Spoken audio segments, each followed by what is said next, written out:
Inflation has skyrocketed. The market is tanking, layoffs are happening. If you're not performing, you're going to be likely hit with a PIP soon, a performance improvement plan. Now, how do I know? It's already happened to thousands of reps already in all types of industries. And that's exactly what happened to me in the last recession, in which I was threatened to be fired only 2 months on a job based on having the worst performance. In this video, I'm going to share with you the 10 steps I took to not just survive, but thrive through selling in the recession. And if you stay to the very end, I'll share with you the 5 power plays I'm doing right now to set myself up to win with the highest potential upside. Let's go ahead and dive right in.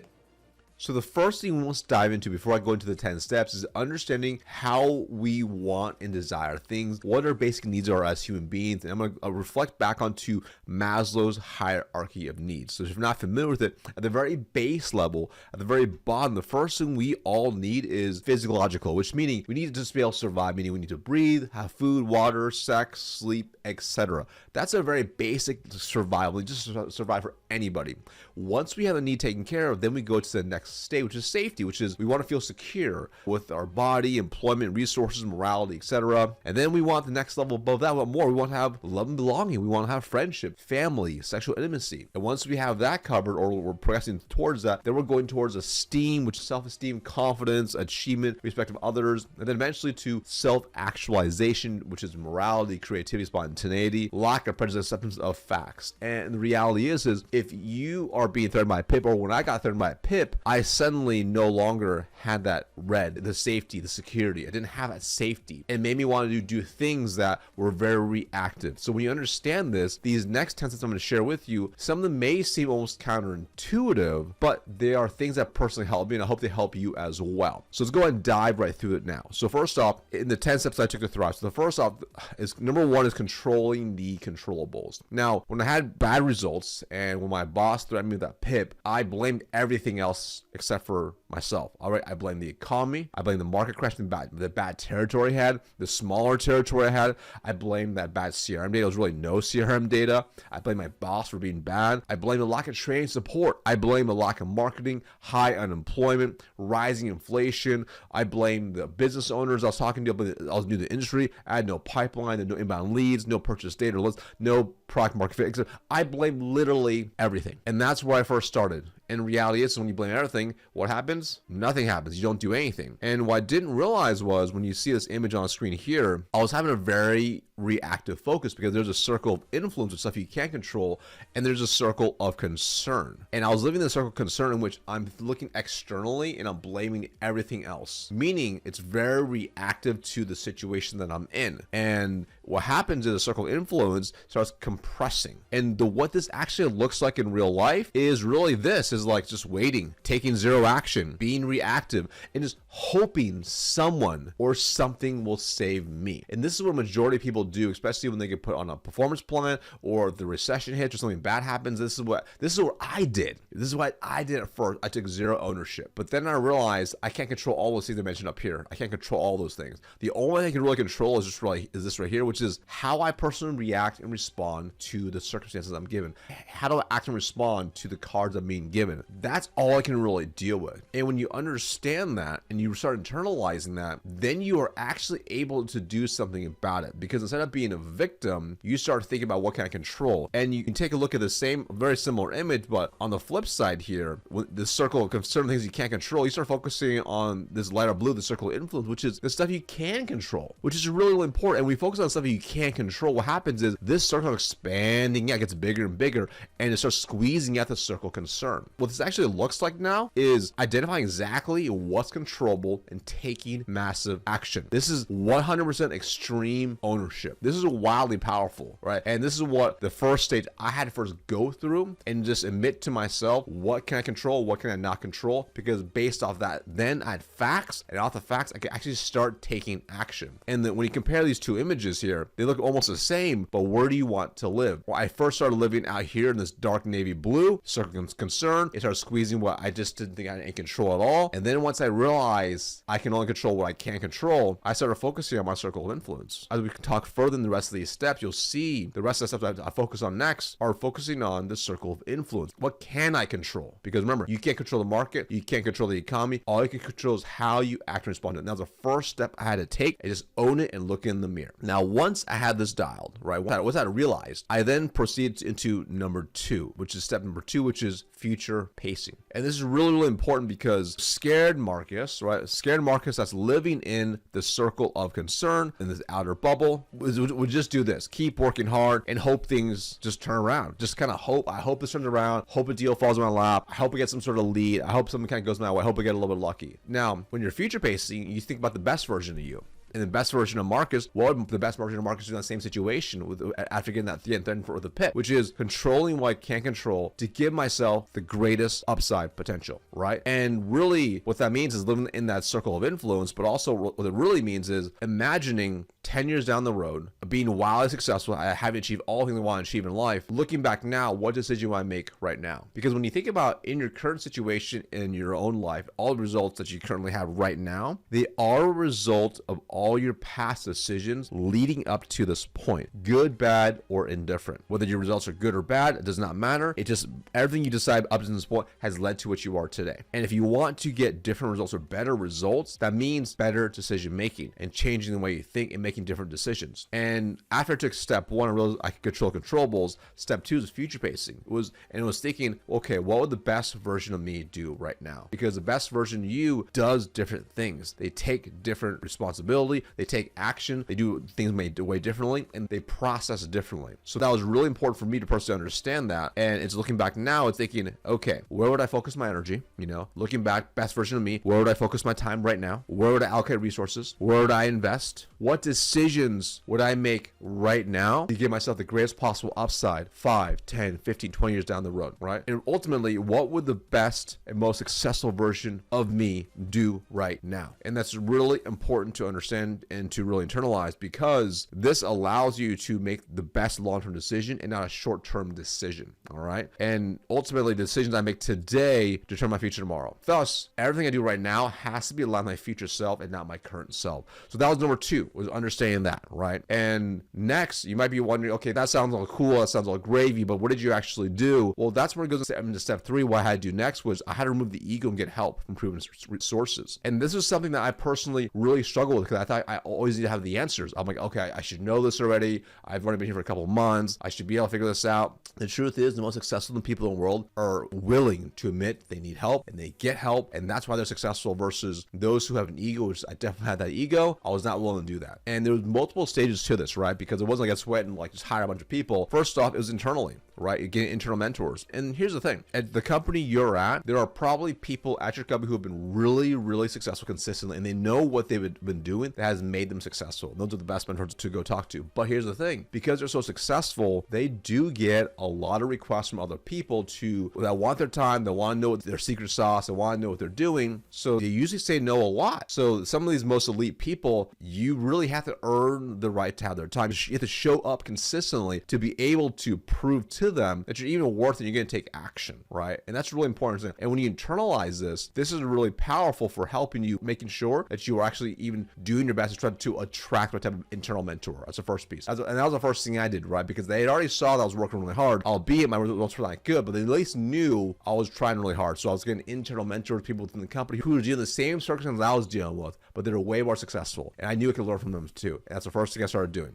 All right. The second piece was I started getting external mentors. Now, you can definitely get free mentors, which is a family, which is good to a certain extent. But the reality is you want to get the ones who have done what you want to achieve at a mass level consistently. And those ones you want to go after to get mentors with. And that can be really, really powerful for you. I had different people like that in my life, but also I started to look for other mentors outside of them too. All right. And usually the best ones require usually some sort of a trading of value, because they want to make sure it's worth their time, or money, because ultimately their time is very valuable too. All right. And then the third, of course, is self-education, right? So self-education, that could be books, courses, coaches, etc.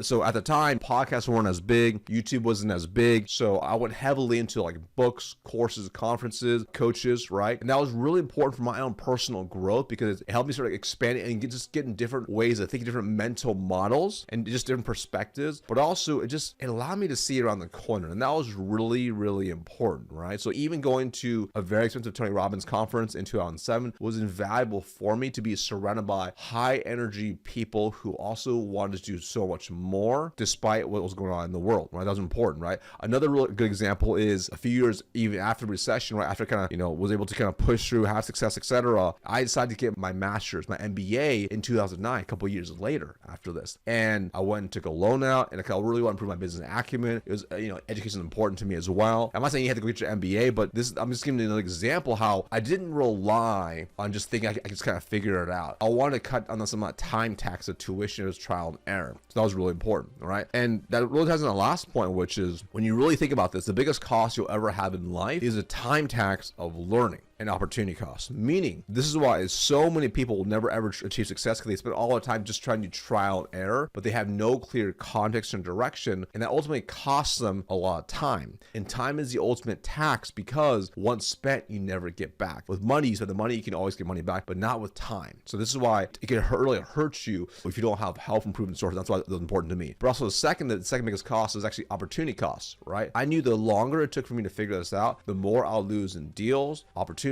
commissions, confidence, and so much more if I did not get the right help. So this is number 3, very important. Removing ego, getting help from other proven resources, right? And once I started doing that, what was really interesting was one of the first things I realized is going to be step number 4, which was how bad my targeting was, right? So one of the issues I had early on is I was trying to go for anyone and everyone, and that was not good. And then I try to go into one industry, like the industrial industry. Again, that was just not good. The first thing, step number 4, what I did next was I started improving how I targeted. And I started getting laser focus on specific niches because that allowed me to improve everything. So for example here, it wasn't just by industry. Obviously, I wanted specific titles and roles, and I wanted economic buyers only. So these are people that they can say yes in the decision-making process, and even when everyone says no. And if everyone else says no to you, then they can say yes. If people say there's no budget, they can go get more budget. These are the ultimate decision makers in the business. So I started going after specific titles and specific economic buyers.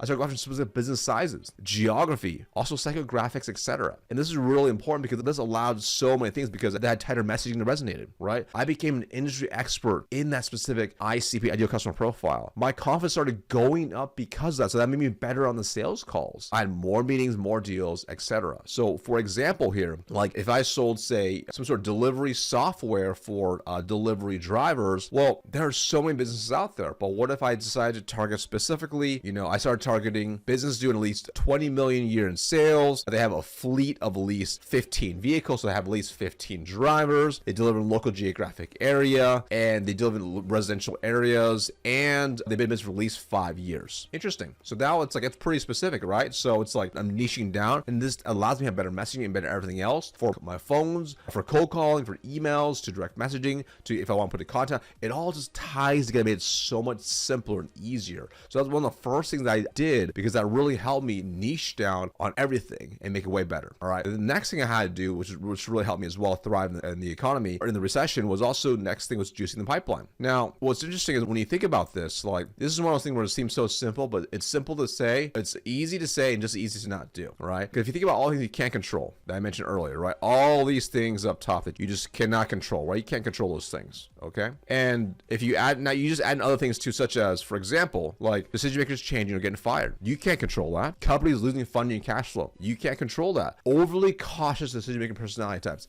You can't control that. The prospect had just completely different shifts in their priorities. You can't control that, etc. You get my point here. Now, here's what I personally did now to actually juice my pipeline to control what I can control. So one of the first things I did was I set a target of I want to 5x the pipeline target. So meaning that's basically saying to myself, okay, I probably have about a conservative 20% closing ratio, right? If it's a 5x target. So meaning $5 million pipeline goal, $1 million closed, right? And then when you start thinking this way, this allows you to be focused in your pipeline building. And if you don't have at least 5 million active pipelines that's moving towards closing, then you're going to do different things, right? You're going to start improving your targeting. You're going to start taking action. You're going to do all these different things, right? So for example, here, that now also meant I started prospecting daily for new logos. Really important, okay? I also made sure every deal had a clear next step that both parties agreed to. I also knew that if it was no to the meetings, right? When followers, trying to book the meeting, if they said no to the meetings, it meant not now. And what that meant next, my next action was I didn't give up. It was I now put them into a nurture sequence until booked, right? So I'll reach out to them, maybe depending on the context of the conversation, maybe it was once a month, once a quarter, etc. So until they eventually booked. So you realize, if you notice, that's a long game, right? If it was a closed loss, that didn't mean they're dead to me. It just meant not now again. So again, that now I put them into a nurture sequence until close. And this is really, really important, because the reality is when you start thinking this way, you're playing a completely different game than most people are playing. All right. Now, I want to really re-emphasize this point, because I see this nonstop with this bullet point right here, where someone gets a no on the phones and they're like, oh, I guess I just give up. I'm on to the next one. But if you know it's a highly qualified prospect, if it fits in your ICP, the juice is worth a squeeze, why would you give up, right? Like if you're an enterprise rep, you also know you only have so many opportunities in the book of business. So if you just gave it up, if you only have 10 accounts in your book of business, that's something potentially 10% of your portfolio gone. So you can't just accept that no. You have to realize this means not now, right? And you want to make sure you nurture and provide value. And sometimes when timing is right, they'll come back. All right. So it's playing the long game. Now, the thing is, you can't keep it all in your head. So here's how I also did. I also had immaculate CRM hygiene, meaning it was so nails that all my follow-ups were always so, once those tasks showed for those days, I executed those tasks, right? Whether I put that opportunity in there a year ago or 6 months ago or 2 months ago, if it popped up on the right day, because I always had next steps planned out, it allowed me to stay on top of my game. So this immaculate CRM hygiene allowed me to be really consistent and always omnipresent with my prospects. And what I'm doing here is I'm thinking long term. I'm not just thinking about what can I close right now, this month, this quarter, this year. I'm thinking 3 to 5 years down the road. So when you really think about this, like, who does that? Not many reps. Not many reps think that way. Most of them, once they get that, if they're not interested, they just move on. So if you really want to be elite, one of the most important things you can do is to play the long game just like this. Okay. And I think, like, even to my own current business right now, we have students joining our program that we met with over 2 years ago, 3 years ago, even when I first started the business, that are finally ready to move forward. That's like 3 years in the game. They've been getting nurtured for years now by my content, by my emails. It's like, all right, I actually need help now, right? Or they're willing to finally look in the mirror. And that's okay, right? That's just playing a long game. And this is when you start playing like a pro and you start thinking long term, which is what pros do, you start winning at a different level. All right, step number 6, I kept a very tight feedback loop. So if you're not familiar with a feedback loop, it's you choose an action you're going to take, you can perform the action, there's going to be some sort of reaction, and you're going to measure reaction, and you're going to either keep doing the same action or do something different. And when you think about this, we constantly have a tight feedback loop, but most people don't pay attention to what the results are showing up as. So as a result, they keep doing the same bad thing. So for example,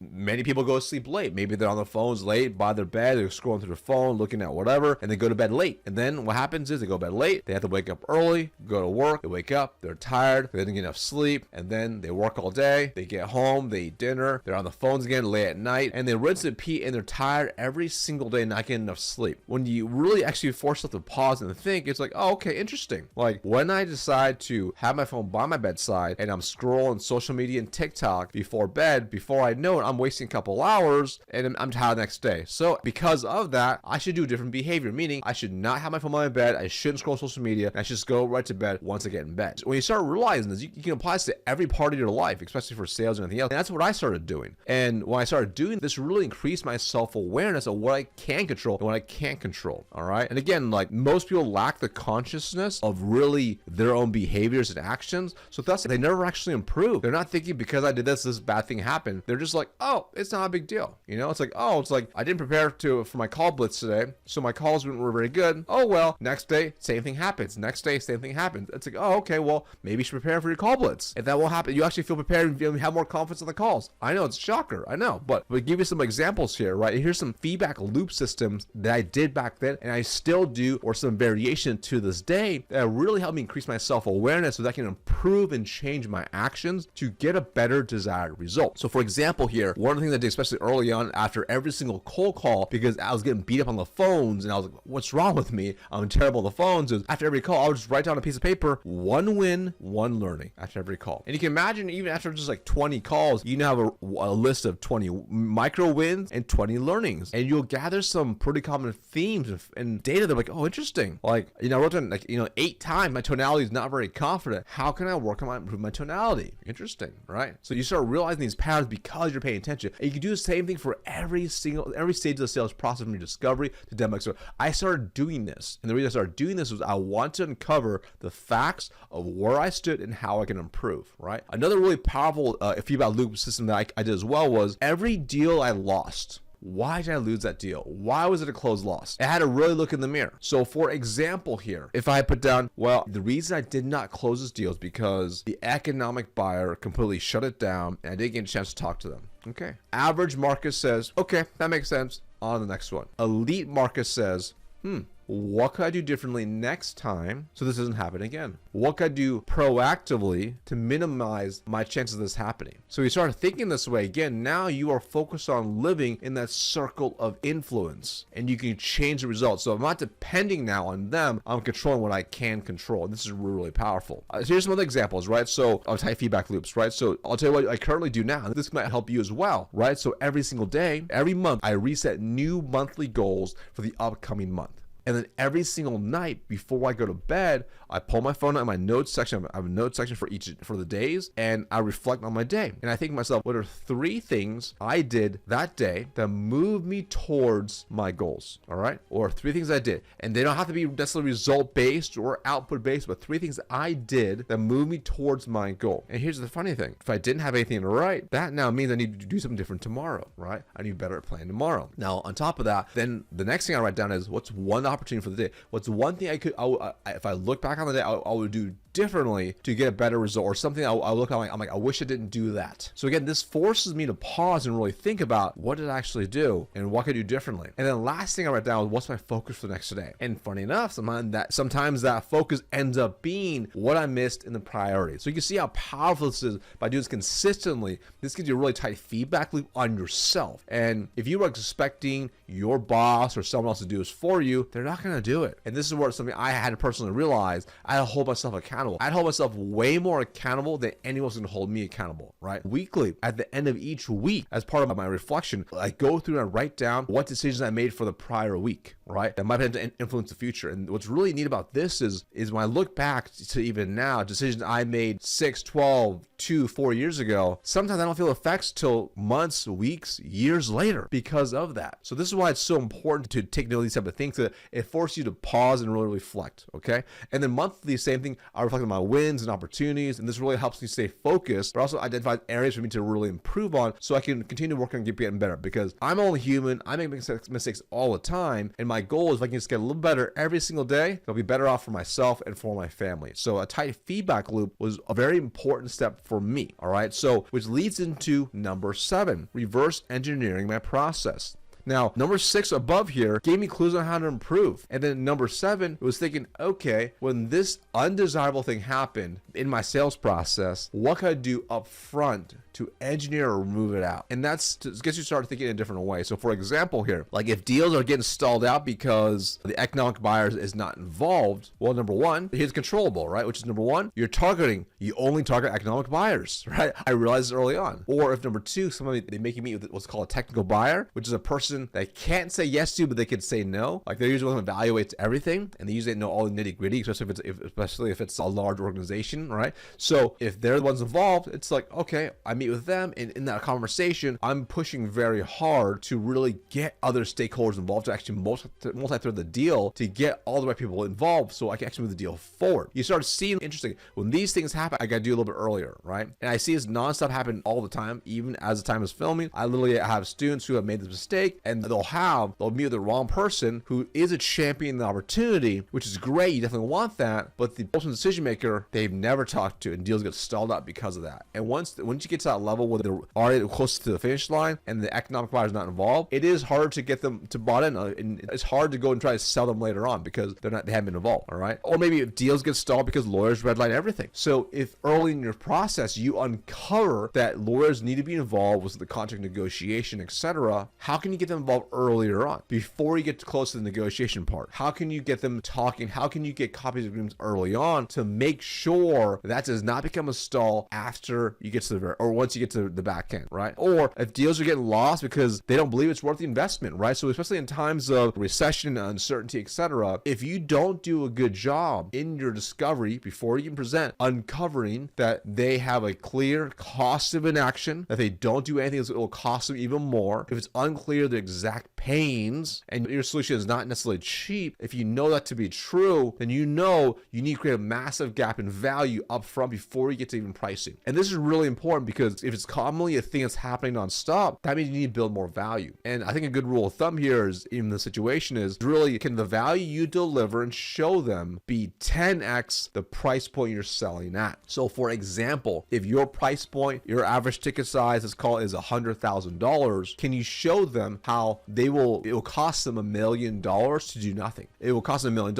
or that there's that much more value of over $1 million worth of value, because then $100,000, it's a no-brainer, and they'll find a way to make the money. And the way you want to start thinking about even something like that is, if you knew an investment would get you a 10x return, even if you didn't have the funds, wouldn't you find a way to go get that? Like if you knew you put in 10K, you would make 100K, even if you didn't have 10K, wouldn't you find a way to get the 10K so you can make 100K? So you start thinking in a different way because of that, right? But you start looking at your whole product. Whatever you see in number 6, that gives you clues on how to improve it. And this is helping you so much in everything from cold calls to the disco to demo, etc., by just being really aware, observing the feedback loop, and making it tweaks and adjustments, just like I just mentioned just now, and then reverse engineering how I was doing my process. And this actually made me just a better salesperson, because the truth is, in the recession, you can't create products out of thin air, and you can't create certainty out of thin air, but what you can do is be so good at your process, the sales process, from top of all the way through close, that you make it obvious to close, and you leave zero room for error. Because if you can absolutely dominate in a tough time like right now, you'll dominate in great times in the future. All right. Now, number 8. So all these things are really great, which is really, really key. But what's also really important is I started owning the golden hours, and I started to remove what I call non-IPAs, non-income producing activities. And the fastest way to multiply is to subtract first. And think about all the things that you are doing all day long, whether you're aware of it or not, right? So I'm sure you're making calls, you're on emails, you're firing off direct messages, but you're probably also in Slack, you're probably in email, you're probably responding to text messages from friends. You might go down the social media rabbit hole for a while, whether it's TikTok, Instagram, Facebook, LinkedIn, whatever is your flavor, right? Whatever dopamine hits you want to get, right? Or if you're for working from home, maybe you have other distractions too, from kids or the TV or laundry or whatever. And there's just so much stuff that just kind of happens throughout the day. And if you actually reflect on the hours you actually are working or wanting to work, which ones are actually income producing activities, which are actually IPAs. And really, I break IPAs down into really 3 key things, okay? Which is, number 1, you're either generating pipeline. Number 2, you're either moving deals on pipeline. Or number 3, you're closing pipeline, right? That's primarily it. Unless you're in you have a portfolio or you have a book of business you kind of sell to. Yes, you'll have obviously some client success and account management stuff as well, but you kind of get my point. Like, primarily, this is what it is. These are the things that actually make money for the company. And as salespeople, this is where we deliver value for the company, which is we generate revenue dollars and profit dollars. This is how we earn our keep. This is why I would arguably say we are some of the most important people in the business, because we help fund everyone's job at the organization. We pay for everything, right? By what we do and what we sell. So when you understand that, you have to start looking at your goal now, and what can you remove, right? And that's why I personally realized I was so much time not being well prepared, just doing a bunch of admin work, going back and forth, trying to find stuff. I lacked organization, and it was actually costing me time. For example, if it took me 10 minutes just to get ready for one phone call, it may not seem like much, but if I'm trying to make like 30 calls in a day, 10 minutes between each call is like 300 minutes. That's a lot of time. That's like, what, 5+ hours just to make 30 calls, which makes absolutely zero sense. So when you start paying very close attention, again, a feedback loop, you start realizing, shoot, how much time am I really wasting? And every time you waste time, it costs you money. And especially if you're selling B2B, which you probably are if you're watching this video, it's pretty unlikely you're gonna be working probably on weekends calling on prospects, right? Or late after hours, because you have a certain window to sell into. So when you start thinking, you start realizing, like, once it's like it's go time, like time timer is going, you gotta start moving, and you want to minimize and eliminate as much as IPAs as possible. Now, in the perfect world, I would say you can do 100% only IPAs in a day. That's not going to happen because sometimes your boss wants certain things. But if you can get yourself to 80 to 90% of the day, you're focusing on IPAs, you will move the needle so much more than everybody else. And I'll give you a really simple example. So once I started realizing this principle, we have these callback times where we would sit as a team and make outbound calls, like bullpen style, for 4 hours straight. We take a little break in between each hour, but you get my point. Now, in that time block, most people would book maybe 2, 3, maybe 4 appointments are lucky in that time frame, in the full time frame. And most time in between, it wasn't like they were making calls all the time. They were kind of going back and forth, doing research, doing all these things, and they're just kind of wasting time. They're just not focused. Once I realized how important my time was and how I want to minimize wasting it, I started coming in also prepared, ready to rock with the best possible that I prepared in advance. So once I got on the phones, I ripped through my calls, and within an hour and a half to 2 hours, I'd be booking 8 to 10 to 12 appointments in that time. So I booked more appointments in less time by simply being more focused and having better prepared lists. Right? And it goes into something that we've already covered so far, which is, by the way, it's not even rocket science. It's actually very simple to actually do, which makes it just simple to not do. I mentioned that before as well. All right. Now, number 9, as I started doing these steps, you can see it here from controlling controllables, future pacing, removing the ego, getting help, improving my targeting, juicing my pipeline, which is really important because sometimes deals just stall and fall away, to tight feedback loop, to reverse engineering, to owning the golden hours. Over time, you start just really excelling, which is really great. That's only one part of the equation, right? To really thrive and take it to the next level, I knew I had to go beyond just me. So what I started doing as well is, once I was consistently successful, I started helping other people on my team.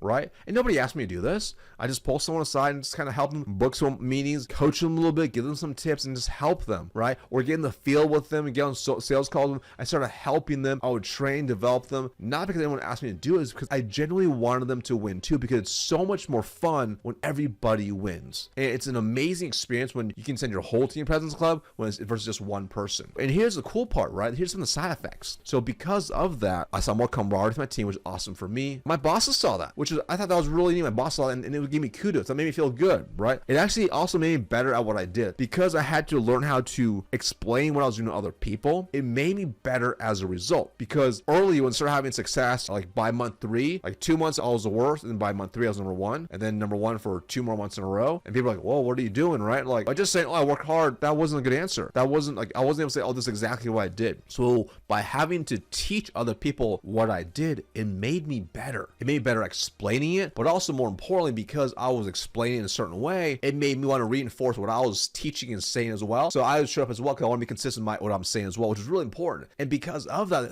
what ended up happening is I started getting promotions. Promotions started happening, right? So like 3 months in or 6 months in, I was getting tapped on to take on more assignments and do more things, which I thought was really, really neat. Okay. And that was really neat. But here's the other really cool side effect, which is I had deeper fulfillment. There was just something about it. Making more money is cool and closing is cool. And it feels like a rock star when, no one's really performing and the economy is terrible and everyone has all the excuses and you're actually performing. It actually feels pretty good, right? But it did not give me the same fulfillment as helping other people. Like when I started helping other people, helping them win too, it was amazing the fulfillment that I personally felt. And it made me realize, wow, I really love like helping other people, and like this is what I'm really passionate about. And that was really, really neat to do, right? So there's so many sides when you help other people. Once you're consistently successful, right? The mistake some people make is they try to help others when they are not successful themselves. So first off, note is after I did those steps 1 through 8 first, consistently, then I moved to number 9. And then number 10, this is what I also did as well. I took on assignments no one else wanted. So this is also really, really important as well, because in tough times in a recession, I also knew that your performance is definitely important, but reality is that you can be a top performer and there are still layoffs, there's still reduction of forces, they still will cut sales and they'll still do whatever, and they'll still do all those things regardless of that. But if you can show that you are able to deliver so much more value than everyone else beyond the scope of your role, then it does give you some more weight and it gives you more credibility, So for example here, 6 months in, one of the first assignments they tapped my shoulder to do was to take over an operation. Now, granted, they said, "Marcus, listen, we want you to go over this other operation in Northwest Portland. We're not going to pay you more. We're not going to give you a title bump. Do want you to have these 2 employees basically report to you, even though in our system, like, you're all equal, right? However, we're depending on you to turn this operation around. If you turn it around, then, yes, we'll probably promote you, etc. But there's no guarantees." I'm like, okay. Now, I was scared for sure, right? I was really, really scared to do that. But I knew knew this is also a really good opportunity to improve my work, because this was still in the midst of the recession. This is like January 2008. Like, it was, things were getting worse, worse and worse. Businesses were getting boarded up, shut down, etc. And they were asking me to basically go and to now the one of the worst operations and teach them what I was doing, right? And take and own it and not get paid to do it. So I willingly took it, right? And it was a really, really cool opportunity. I learned a lot, and within the next 6 months, we became one of the top operations, right? Started crushing as well, which is absolutely awesome. Outperformed everyone else and blew everyone's, minds. And that was really, really neat. And what was really, really cool was, like, this definitely challenged me and made me grow so much. It definitely stretched me, because there was no financial gain. That was purely just I started skill stacking, right? So that I go next week, I started learning new scalable skills, like how to influence others, how to train and coach other people, how to put systems in place, how to actually skill stack. And that was really, really, really neat. It made me more valuable as well, right? So what ended up happening, this ties into the same scenario. So I took over the operation. 6 months in, we became one of the top operations. 6 months later, we're still one of the top operations, and our lease in that building was up. And our exec made the executive decision to actually shut that branch down, consolidate all the customers that we worked so hard to close and bring on, and consolidate and move them to other operations. And I was so worried that I was gonna get basically, there was gonna be a reduction in force. I was gonna have a job despite my performance and all these things I had done. But instead, they said, okay, we're gonna have you go over and work underneath someone else, another operation. Now, granted, I felt like a demotion at the time, but then I went and turned that place around as well. But again, this helped me skill stack so much, and they kept me around because they saw this guy is of value, right? It was just a crappy situation all around, but at least I was able to keep my job amidst this entirely bad scenario of the recession, right? So again, I'm controlling what I can't control. I'm trying to do my best to live in that circle of influence, okay? And here's a really neat thing, right? Even some of those situations were not as favorable that a person would have liked, it made me better, which allowed me to attract larger and better opportunities. And that was really, really, really neat for me personally, right? Because eventually, fast forward a couple years later, earned a few more promotions, and then made a leap to a whole new company to try again somewhere else, and I got an even better opportunity, earned way more money, and allowed me to retire by 35. And all of it was because I was taking on assignments that no one wanted, right? So that was really, really neat and really, really valuable, all right? So I want to show you so those are the 10 steps that I personally took right there, and I want to go through some examples as well. And I just want to reiterate again, because in times that are tough, where, uncertainty is very high, you can only control so much. If you notice, all these things that I share 1 through 10, as you can see here, these are what we can control. These are what we can control, right? And naturally, as human beings, when the safety need is getting interrupted or threatened, we naturally want to get reactive. And when we're reactive, we typically make short-term decisions. But if you notice, all these decisions I made here are all long-term wise. And I mentioned this before, but by being able to learn how to thrive, not just survive in really tough economic times, you become so much better when times are great. I remember, actually, going back to my competitive swimming days, my first coach I had was a pretty good coach, and maybe pretty good, right? And then I had another coach when I was a little bit older who would bust me up, push me super hard. We had 11 workouts a week. We literally were in the pool, working out, swimming, doing at least 10,000 meters a day and dry land 5 days a week, right? So 11 workouts a week, and it was insane. And on top of that, even days we had swim meets on weekends. If a swim meet started at like noon, we'd have practice for 3 hours in the morning first. We would put in 6,000 to 8,000 meters in the morning and then go compete against other people. And I remember early on, I hated him for that. But what was really interesting once we stepped up to bigger events and bigger meets and etc., we crushed and we dominated. We broke so many records because we were so used to training so hard, working our tails off in such tough environments. So when we were against other easier teams, it was so easy to dominate. It's kind of like if you grew up with the older brothers and sisters that would beat you up. Once you're actually older, you're actually kind of tough. You still get phased as much, right? So what's interesting for what I've seen from marketplace perspective is those who have been B2B sales, if they sold through the last recession successfully, once the economy started getting better, they dominated. They absolutely dominated when the market started getting better. When the market turned into a bull market, they're just crushing it. It's so much easier because they're already doing well before that, right? And then what I also see is there are sales professionals who started in the bull market when times are good, right? People are spending money, leads are coming inbound, there's plenty of capital, easy money to borrow, so people are spending, so it's easy to sell. So it's like taking candy from a baby, and now things are hard, and they realize they've been given some gimmies in the last several years. So this is actually an opportunity for you as you're watching this, whether you've been put on a PIP, whether you've been laid off, whether none of those things happen, maybe you're just a little bit worried about the future. Just know by being able to adapt and work work and develop your skill sets and skill stack and learn to thrive through this time will make you so much better on the other side of the recession. All right. Because if you look back in history, every time there's a recession, it always comes back up. Every recession we had in the history of the world has always come back up. This is how it is. And I want to show you just some examples here of exactly what I mean on a larger, more macro scale, right? So when you think about this, in every recession, wealth is always transferred, right? It's like you're either giving it up or you're acquiring it, right? So for example here, like these companies I listed here, like you're probably familiar with these. Netflix, $131 billion market cap, started in recession. Right? Airbnb, $76 billion market cap, right? Started in recession. Microsoft, $1.76 trillion started in recession. Slack, $26 billion. Uber, $54 billion. Even the Joe Rogan Experience is worth over $200 million.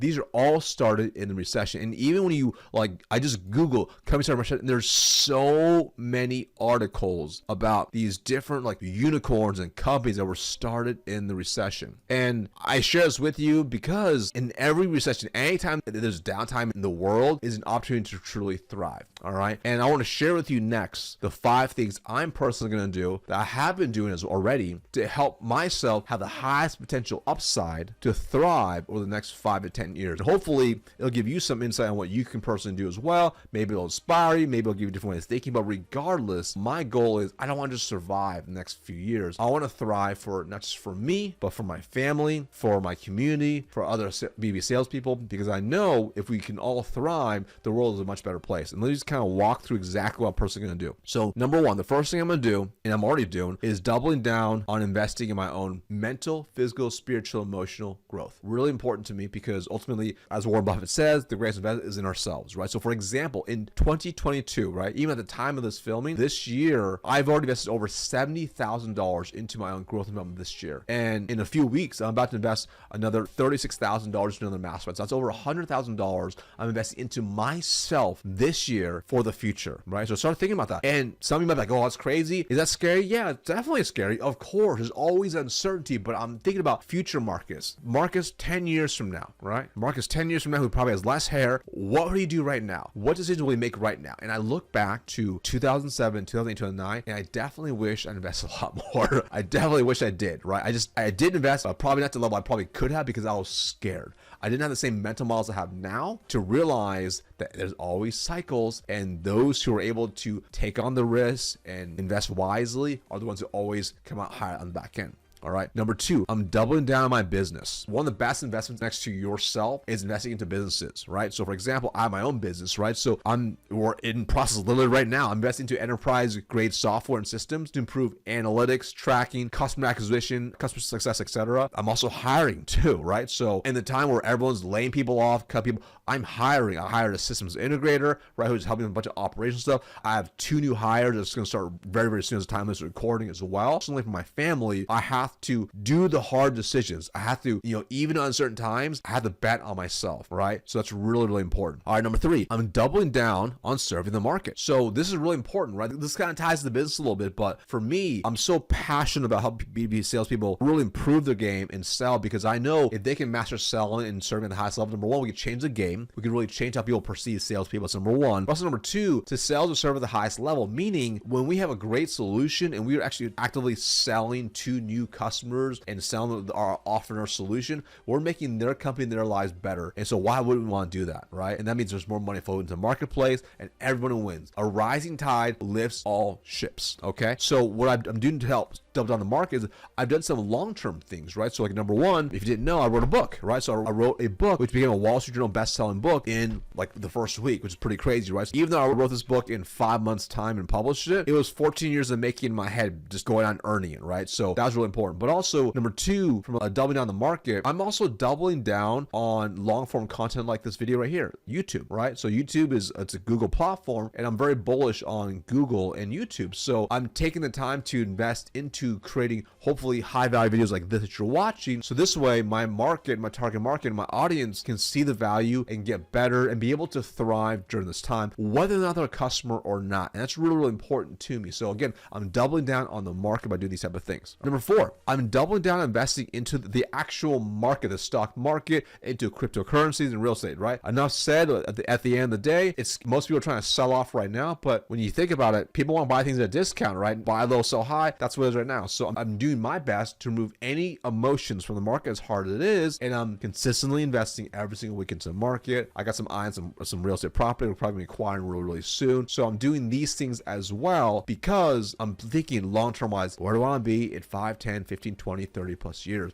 And the most successful people in the world, they're not thinking in days, they're not thinking in weeks, they're not even thinking in months. They're thinking literally years, decades, and beyond that, okay? And then number 5, I'm not stupid. I'm also eliminating expenses that are not generating value, okay? Or turning in ROI, right? And this is whether it's direct or indirect. And because I'm always applying this long-term mindset of thinking, I'm thinking to myself, if I'm going to eliminate this, is there a direct impact now or later? Because I'm willing, if I know it's going to be a long-term investment, it's going to pay off dividends, I'll happily invest into it right now if it's going to pay long-term dividends because of that, whether that's software or anything else. That's just the reality of it, all right? So really important. Are there expenses that are just not, I probably don't need? Yeah, for sure. So I'm going to cancel those because there's no point investing into that. So I can make sure I run lean there, but I'm just taking that cash, I'm allocating it into the 4 buckets above that you see here, which I know will give me a positive ROI because of how I'm focused. It's because I want to thrive for the next 5, 10, 15 years and beyond that. So there you have it. Those are the 10 steps that I took to not just survive, but actually thrive in the last recession. Even though I got threatened by PIP, was almost fired, felt absolutely terrible, I was going to quit sales, I was able to just turn that around, hit and exceed my quota 13 years in a row, and get promoted 10 times 10 years to retire by 35, and literally earn millions of dollars in commissions and equity, etc., to do whatever I want, right? So hopefully you got some value out of this video, and hopefully you also enjoyed me sharing the 5 things that I am doing currently now and will continue to do to hopefully thrive even more over the next 5, 10 years. So if you enjoyed this video, make sure to drop a like and make sure to comment below. Let me know what gave you the most amount of value here. And of course, please subscribe to the channel as well if you found value in this video, because subscribers like you show the algorithm that people enjoy these videos. So please subscribe as well. And of course, if you have not grabbed a copy of my Wall Street Journal best-selling sales book, 6-Figure Sales Secrets, if you head to the link below in the description, you can grab a copy for free. Just cover shipping and handling. Thank you so much for watching, and see you in the next video.